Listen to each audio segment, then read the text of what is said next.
WordPress Accessibility Day 2023. Immersive audio description with speakers Tanja Milojevic, co-founder getbraille.com, and Mark Cadigan, co-founder getbraille.com. This presentation was recorded on September 28th, 2023. Welcome to WordPress Accessibility Day. My name is Julie Johnson. I'm an e-learning accessibility specialist, and I help run a platform called Integrate Trauma Informed Network. So thank you for joining us for immersive, as we learn about immersive audio from Tanja Milojevic and Mark Cadigan. So this is about Tanja. Born prematurely in Serbia, Tanja had retinal detachment due to incubator use and was diagnosed with retinopathy of prematurity at age 1. She had several surgeries on both eyes in the United States, but the result was only partial success. And at the age of 5, she was diagnosed with open and closed angle glaucoma in both eyes. Her medical visa helped her make a permanent home in the United States with her family near Boston, where she began her mainstream public education. Her background is in advocacy, and that's been essential to Tanya's work, who attended public school all her life and learned to advocate for her rights along with her family. She set early self-imposed goals of learning Braille and mobility in preparation for the gradual transition to losing all her vision later in life. She pushed the school system to take dual learning approaches and provided both print and Braille materials in high school and college. She also advocated to improve experiences of other visually impaired students coming into those institutions. At Simmons College, Tanja received her guide dog, Wendell, and developed an audio production and on-air skills, making her own radio dramas and starting her own podcast called the Lightning Bolt Theater. Her internships at the consultant service offices under Massachusetts Governor Devil Patrick, WGBH Media, Access Group, and Easter Seals. Tanja graduated from Simmons College with a major in radio communications and special education, moderate disabilities, and a BA in English writing. And she went on to do work at Perkins Library with Braille production and started the company getbraille.com. Co-founded it. So that's a little bit about Tanja. Mark Cadigan, who's a co-host, was born blind. However, he has never let this limit him. That's never let him be a barrier to his successes. He also has a passion for sales. And after graduating from Suffolk University with a degree in business, he was determined to pursue a career in this field. He had a natural talent for communication and a strong work ethic, which he believed would make him a successful professional. Mark's dreams became a reality when he landed his professional job as a sales coordinator. After work for Access, he worked for Access Information Protected, and then he went on to become, He went on and noticed that many blind people still face significant barriers in accessing information technology. He saw that Braille, the tactile writing system used by blind people, along with audio description for video or multimedia content, was often unavailable or cost prohibitive. This inspired Mark, along with his fiancée Tanja, to launch their own company, getbraille.com. Mark is a passionate advocate for blind people's rights and inclusion, and he believes that people with disabilities, including people with visual impairment, should have the same opportunities. Julie, yes. I am so sorry to interrupt. There's been a request that you slow the pace down a little bit for the audience. Thank you so much. Mark understands there are significant challenges facing the blind community, including discrimination, limited accessibility, and a lack of awareness about their needs. Mark and Tanja are striving to eliminate barriers and make the world more accessible to others in his situation. Right? So please feel free to add any questions to your Q&A, and we'll answer them at the end of the session. Please feel free to use the chat with the other attendees. Thank you so much. We are so excited to be here. I'm going to go ahead and share my screen so that I can bring up the PowerPoint and we'll get started. So Mark and I are really excited to join you for our first World WordPress Accessibility Day. We actually have a website through WordPress ourselves. I think most people do use WordPress. And we're using the accessibility themed website, just kind of a fun fact for getbraille.com. Oops. Okay, 1 second. I'm just going back. Okay. So our theme basically for our website is Braille production, and kind of the background of where we got started is personally, I had a background in producing Braille for Perkins School for the Blind for the library for 7 years. And then in 2021, in the middle of the pandemic or toward the end of it, I got hired to work for an AI company. So they do voice cloning. And the two kind of came together in my mind. The translation I'd done in my past for my family from Serbian to English as I had made my way through school, the Braille experience and providing Braille materials, and then AI kind of in the sense of what screen reading technology does for me on a day basis, as well as high quality AI voices, and then audio description. So it all sort of came together for me in a package where we thought, let's put our skills together and start offering a service for those with visual impairments who would need such services as audio description.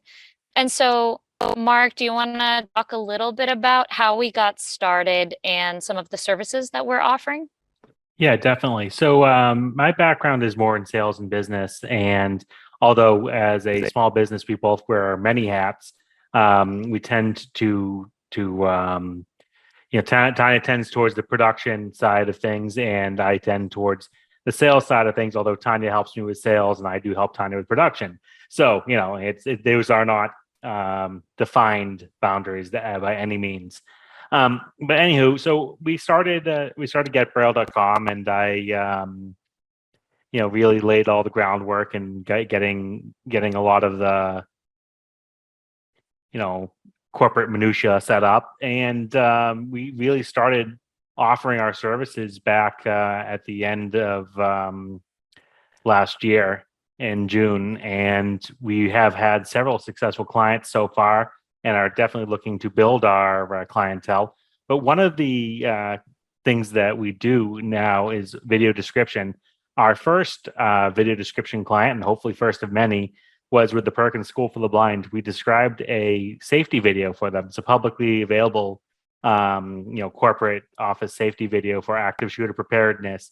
A little bit of a scary topic, but it's important for folks with visual impairments to be prepared as well. So we were asked to describe that video, and we did. And Tanya does a lot of audio description working for other description vendors as the voice talent.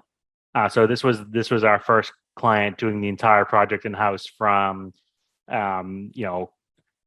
finding the customer, closing the deal, writing the script, recording the script, putting the audio track over the video, delivering the deliverable.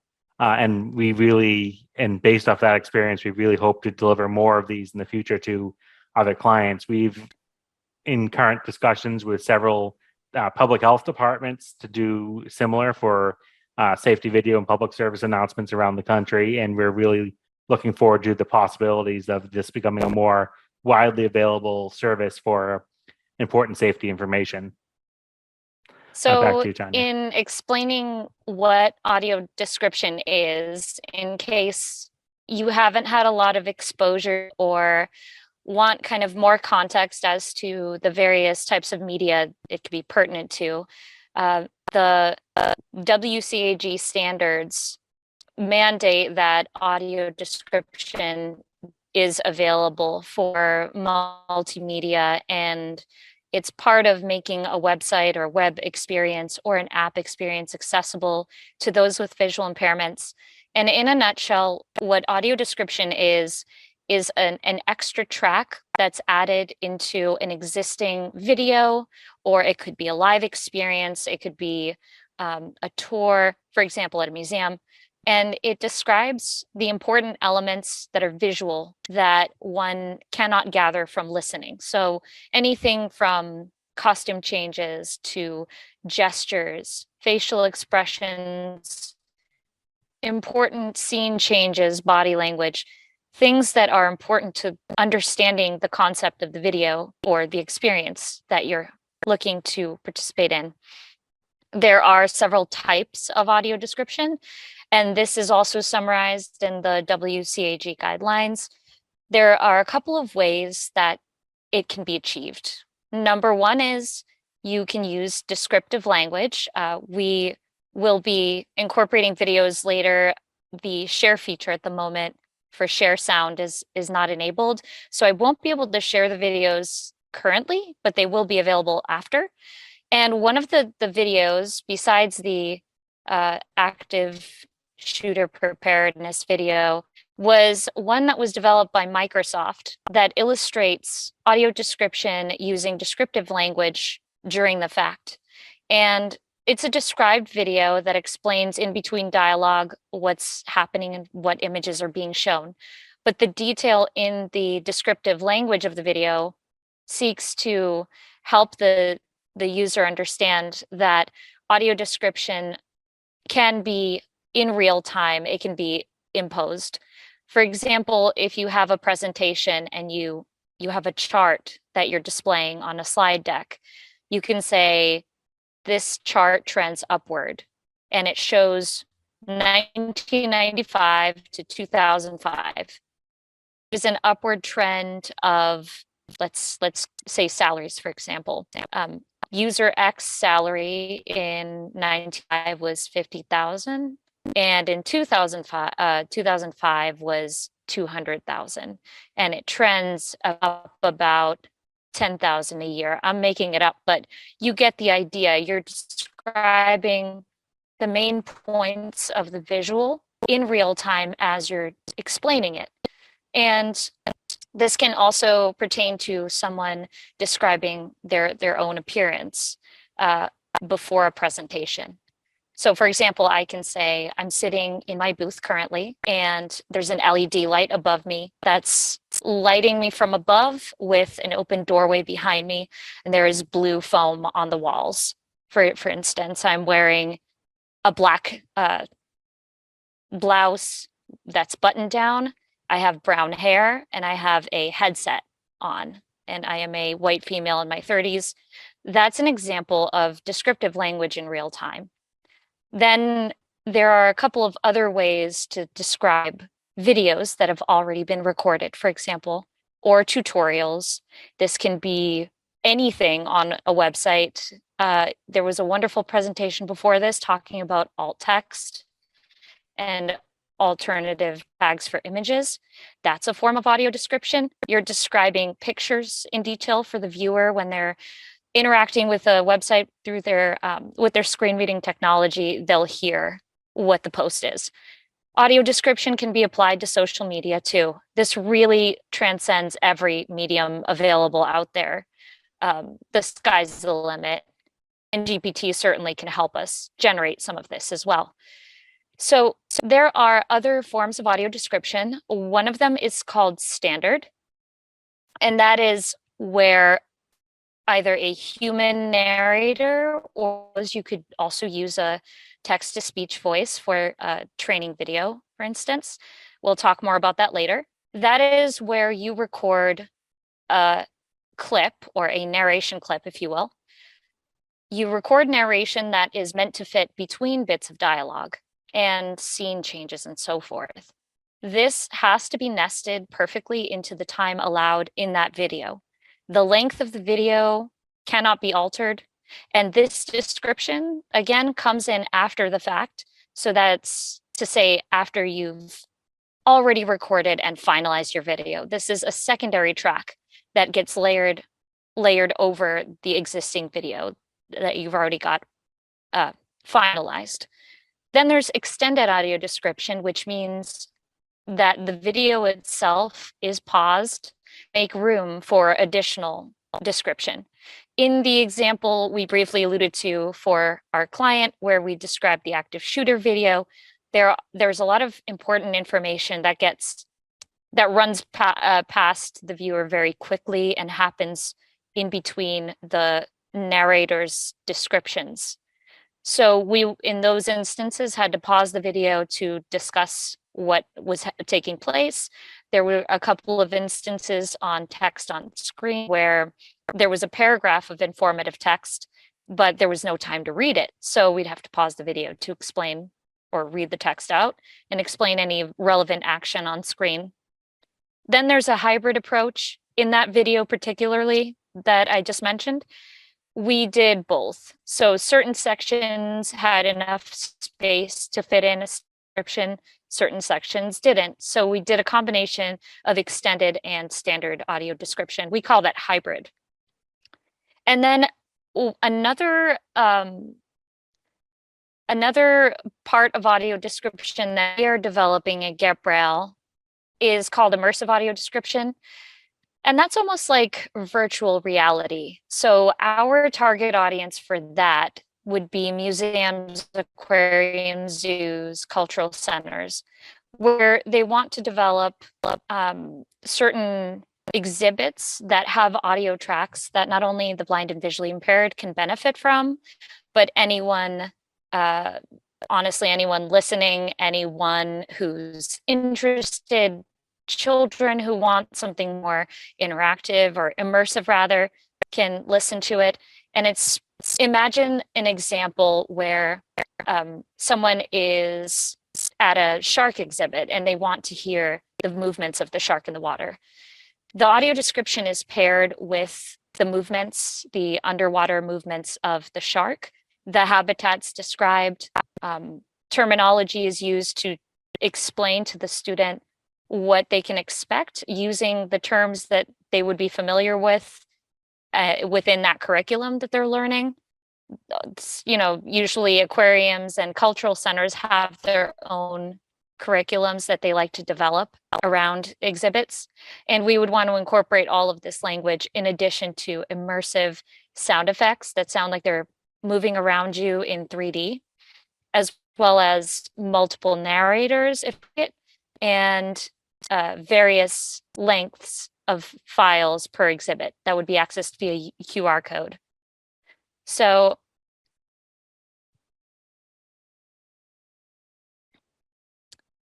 let's see here. So we're now on slide 3, and I'm trying to the writing process. Real quick, Tanya.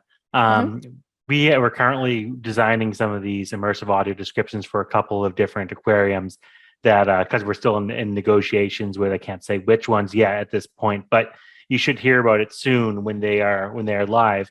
And yeah, with the immersive audio description, it is not necessarily describing what's happening in the tank currently. It's a canned description describing the fish or the animal in the aquarium and what it may be doing at any given point in time, not necessarily what it's doing at the point that it's being listened to do, because fish obviously don't act on cue. So yeah, that's a little bit of a difference between immersive audio description for aquariums and other live exhibits versus the static form for multimedia content. Yeah, and do you want to? This kind of segues nice into our section on writing, the process of writing for audio description. If you want to talk about that a little bit, I'll be happy to chime in, and then I'll discuss the narration process and the quality control. All right, so for writing the audio description for canned media such as video or the like, we would take that video and we would watch it with a sighted describer who would tell us what's going on, and we would pause it and we'd capture the various time codes so that we know what's going on, and then we would work to write those descriptions and that verbiage in the allotted space between dialogue in the show. So for instance, if a gentleman walks into a room and there is a conversation going about the gentleman, he's on his phone, for instance, it's very hard to say gentleman on a cell phone walks into a room if all you have is 1 second. So you got to be creative with what you can say. For example, in that instance, you can say on a cell phone. and then you would hear the gentleman's voice maybe come in, and you could assert that we're discussing the gentleman that's currently talking on the phone. Okay. So sometimes you have to use half sentences or abbreviated text. And of course, we have to also determine whether or not the video would be best described as an extended or standard or both. And that's something that we like to work with the client on to make sure everyone's on the same page. But that's not an exact science, and don't be afraid to try both and get feedback or determine if it's a time crunch, what the most effective way to describe something would be. In terms of language that we like to use, I've worked with various vendors in the past to quality control audio description as well as narrate it. And we're both consumers of it on a day-to-day basis. There's certain things that we really enjoy and certain things that could be improved upon with various types of description. But general rules of thumb really is when you're writing to try to keep the language similar to the content. So if it's a video for kids, for example, you're going to want to keep the language at the same level vocabulary wise to the kids that might be watching it, or the content of that video itself. Use similar wording, maybe shorter sentence structures, simpler sentence structures, and have a bouncier delivery. So that kind of goes, writing and narration are closely related because the narration's going to want to match the tone of the video. If it's a serious video, you're going to want to sound a little bit more serious and neutral, perhaps. If it's an action scene, you're going to want to read a little bit faster and make sure that the energy matches what's happening on screen. This goes to any live performance or alt tags. Even if you're describing an image, maybe try to use similar language for the image that you'll find on the rest of the page. For example, on our website, Get Braille, we have a page all about describing home videos.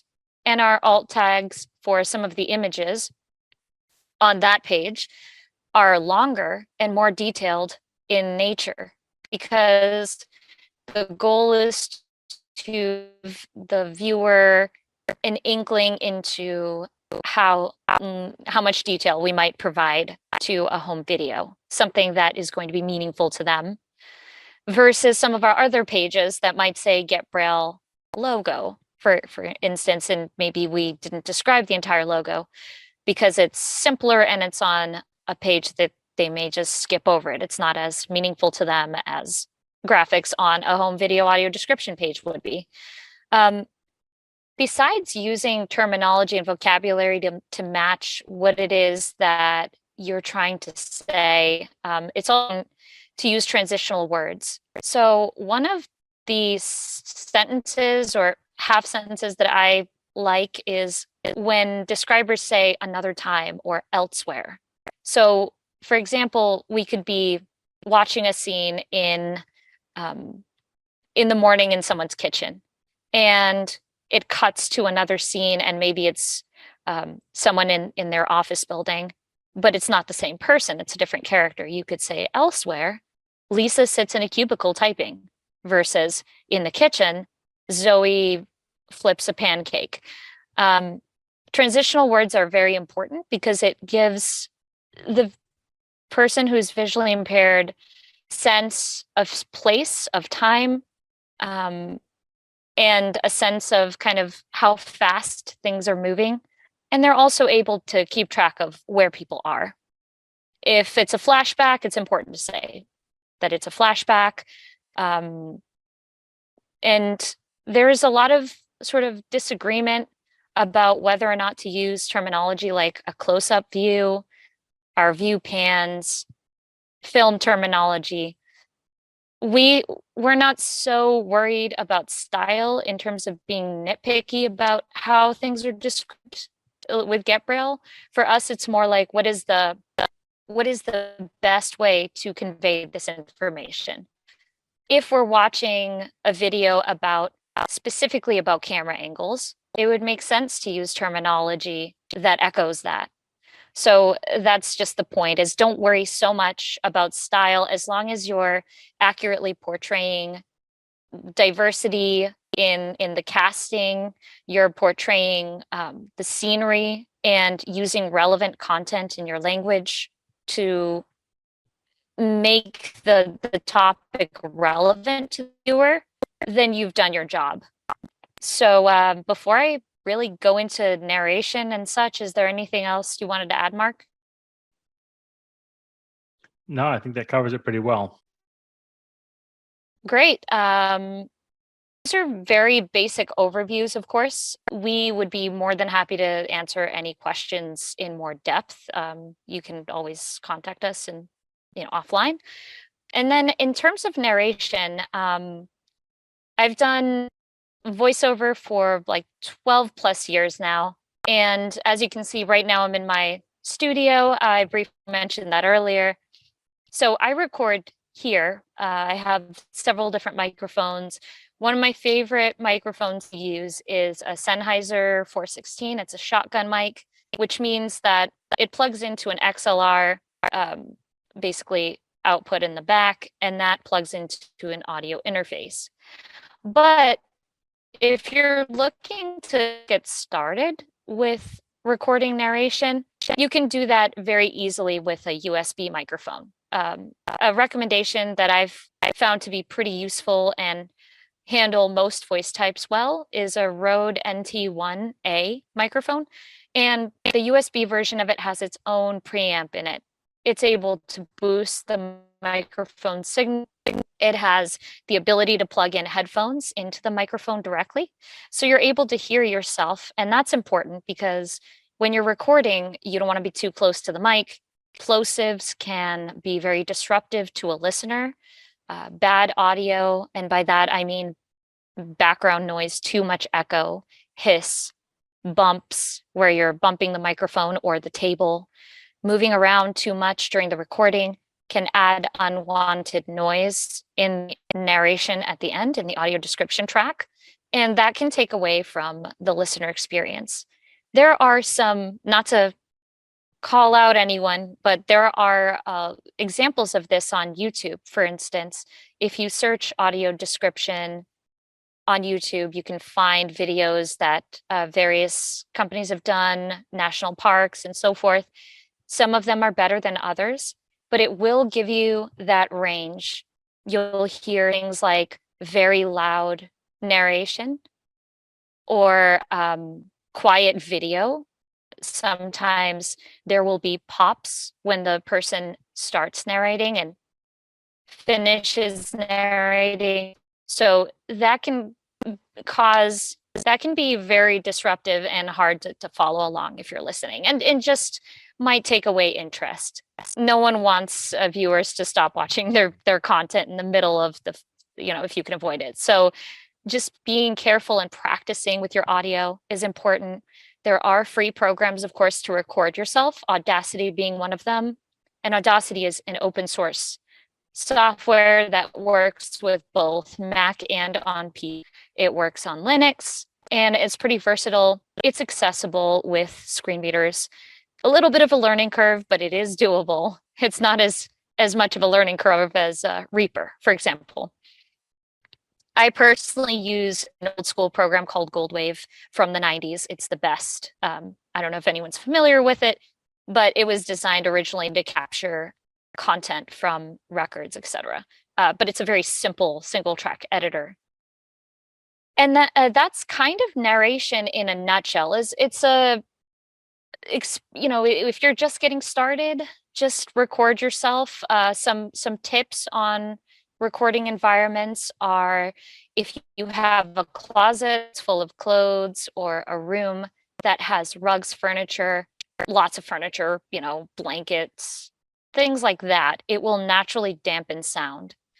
One way to test if your room has echo, it sounds pretty obvious, but it's helpful sometimes to mention, is you just clap sharply. If it echoes, you're probably going to have a bunch of echo in your recording.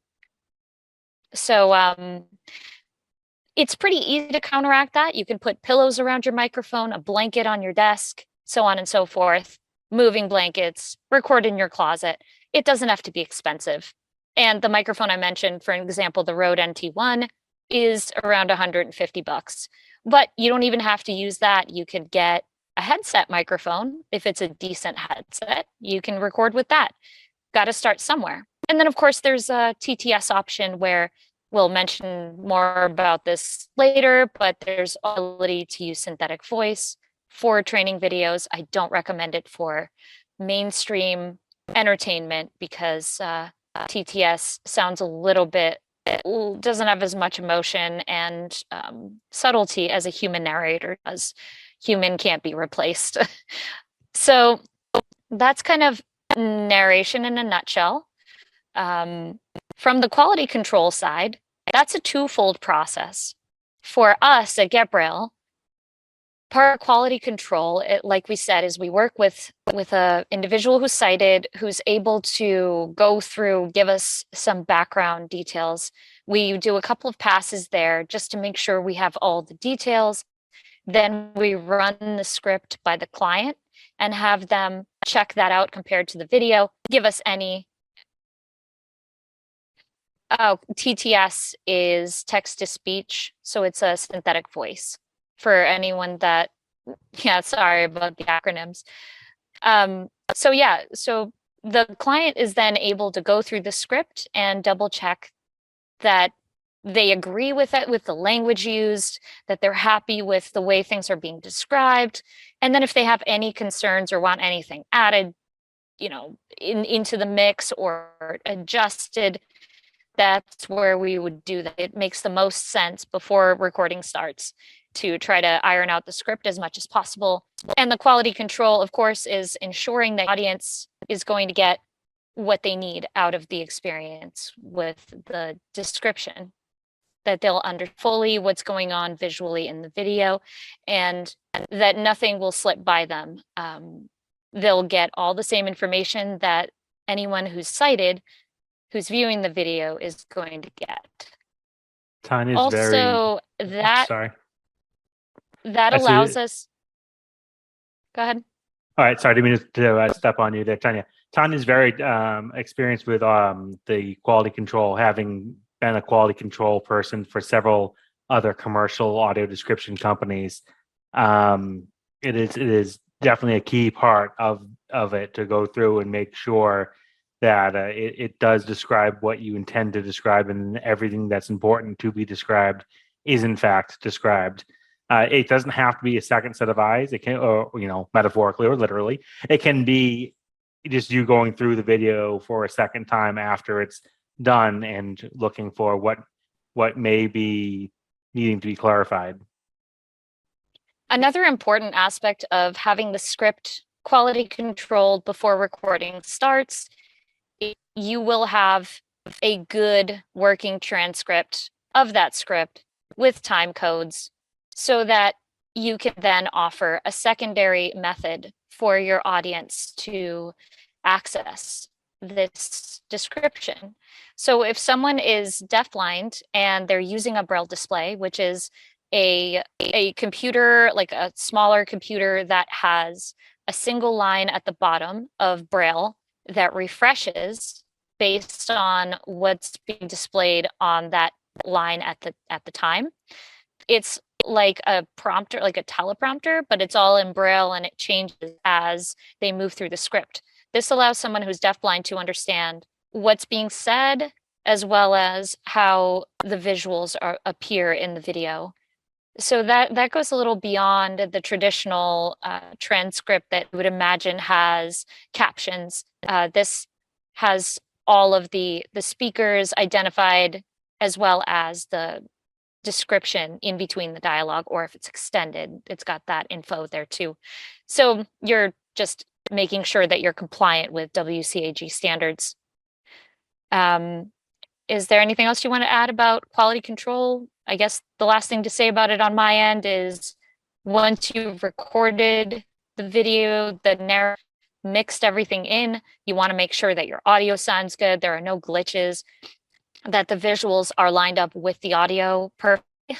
Sometimes if that's even a millisecond off, it can be very jarring, and that your description is lined up as close to when something is happening as possible. Sometimes you have to make decisions. You have to make decisions sometimes to make sure that like you have to move certain things a second faster or slower before something happens, because there may not be enough time or the music is too loud. You don't want to lower the volume too much. But those are all decisions you make with practice and kind of decide time goes on. Mark, did you Tanja, want to yeah, add there's a couple anything? questions that popped up that while you were speaking. Yep, I know. I think we could probably address those now since they pertain to what we're talking about. Yeah, go for it. Okay, so our workflow, how long does it take?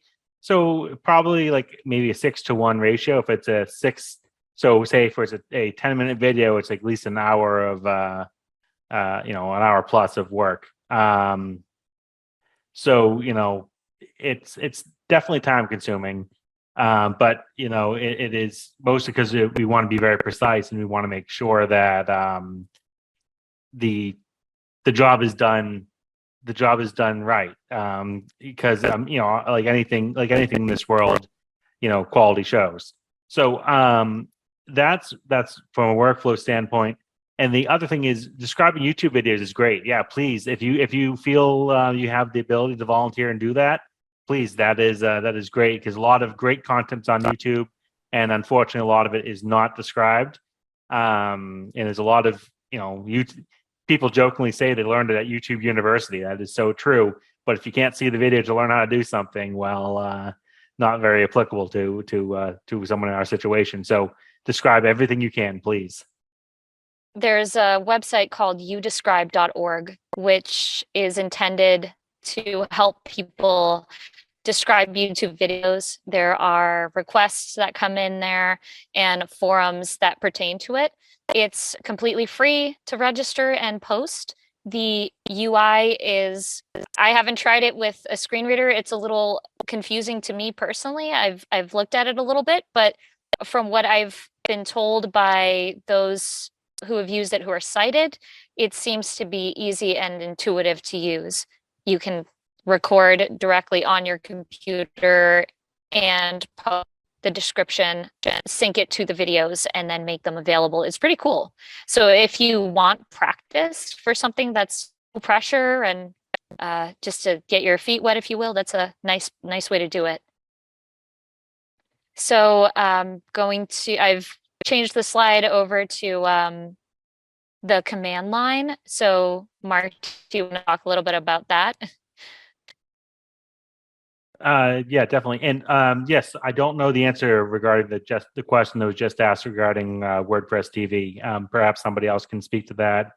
And then which section are we on, Tanja? The command line. Yes. So Dan has been working with us on this project that we created in collaboration with GetBraille and Empire Captioning to create a script that automatically replaces the audio track in a video with the described audio track and aligns it with the video, so that we as blind people can do that quickly and efficiently. Most video editing software by its nature is quite visual and does not lend itself to being used by a screen reader user. And it's also a pretty steep learning curve. So we are planning on launching a class on teaching audio description basics sometime in 2024. And this command line script that we're currently using is being further developed by Dan into a graphical user interface that will be like a wizard. So you'll be able to put your video file that you want described in there. You'll be able to put the timestamps for the audio description in either the audio description files themselves or the audio description text, and a text-to-speech engine will generate those audio descriptions, and then it will automatically render the video in the audio described format. That's coming sometime in 2024, and we'll keep you guys posted as that progresses. The command line current process that we have is very, very cool. Essentially, what it is we would provide the beginning and end timestamps or however long the clip is going to be that gets inserted. In a nutshell, the file, when we're creating the audio description, we have to get a sense of how long we have. So when we're scripting, the beginning and the end time codes. And also in my process of working with other vendors in narrating, they always provide beginning and ending time codes for a file so that they give you a sentence like, Mary sits in the airport looking glum, and you have 2 seconds to say it. So you have to make sure that timing wise it fits, and it saves you a lot of time in that process. You can also estimate while you're writing if that's going to fit or not. So those time codes are imperative. And the way that this works is we specify the beginning and ending time code. And then we also tell the script, the local Python script that we run, basically, is this going to be an extended audio description track or a standard? And if it's extended, it will pause the video and allow for the audio narration clip, whether that's human or synthetic, to fit in and speak that line while the video is frozen on screen. So that allows it to kind of be a smoother process for someone viewing the video. And we also try to be mindful of not freezing the video at a strange point. So again, for that smooth factor. A nice way to get timestamps, just to mention, for anyone that's wondering, how do I get a timestamp in a video? If you have VLC Media Player, for example, that's open source, just like Audacity. You can download that on Linux, Windows, Mac, etc. And it's a media player. It will play all sorts of media files, which is handy. For example, you can open an MP4 file and you can press the keyboard shortcut, at least on Windows, Control T. It will give you the go-to time, or it might be, I think it's Control T, but I can verify that. And it's a keyboard shortcut that'll just give you an option to go any time in the video that you'd like to. But the default value is wherever you happen to be in. So it will give you your current timestamp. And that's very useful to write that into your script. We're looking into other options as well, things like Sub-Edit, which is a captioning tool that allows you to add in time codes when you're preparing captions. And that would be kind of nice to find a way to pair with the eventual GUI. So more on that later, but there are many different ways to get time codes. You can do it with Windows Media Player and other native like TV app on Windows, Mac, etc. And that's generally how you would be able to track like what your time is and how long you have. And yeah, that's Mark, do you have anything to add? That was kind of it for me. Yeah, we're almost out of time too. Yeah, so that's a pretty good exactly. Pretty good wrap up. So yeah, we are happy to help anybody with any questions on audio description that they may have. Drop us a line. We included our contact information in our last slide here. I don't know if you want to pull that up, Tanya. Yep. It's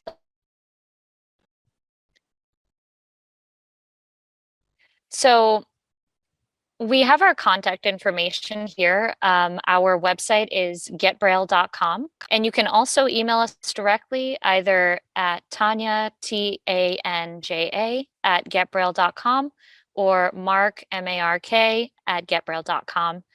We are happy to answer any questions if you have them. We'd love to give you any tips, tricks, etc. If you have in need of feedback or you'd like to test something out and want our feedback, we'd be happy to do that for you, no problem. And if the project scope is longer, we're always happy to do consulting work as well. So Well, thank you for attending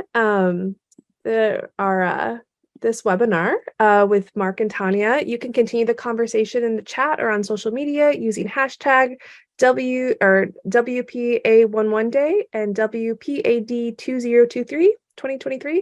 We also would appreciate it if you go to 2023.wpaaccessibility.day/feedback to provide anonymous feedback for our speakers on their presentation and can enter to win a t-shirt while you're there. Stay tuned for our next session on a recipe for accessible accordion block with Aruba Ahmed and Brian Corns. Coming up next at let's see here, it'll be at 9 o'clock or 8 o'clock p.m. Central Standard Time. And thank you, everyone. Thank you to WordPress Accessibility Day 2023 sponsors. Platinum sponsor, Equalize Digital. Equalize Digital's Accessibility Checker plugin is an automated accessibility scanning tool that helps WordPress websites become and stay accessible. Platinum sponsor, Gravity Forms. Gravity Forms is the professional form builder that you need to create beautiful, powerful, and accessible forms. Gold sponsors, 20i, DQ, Empire Caption Solutions, Pressable, and WP Engine.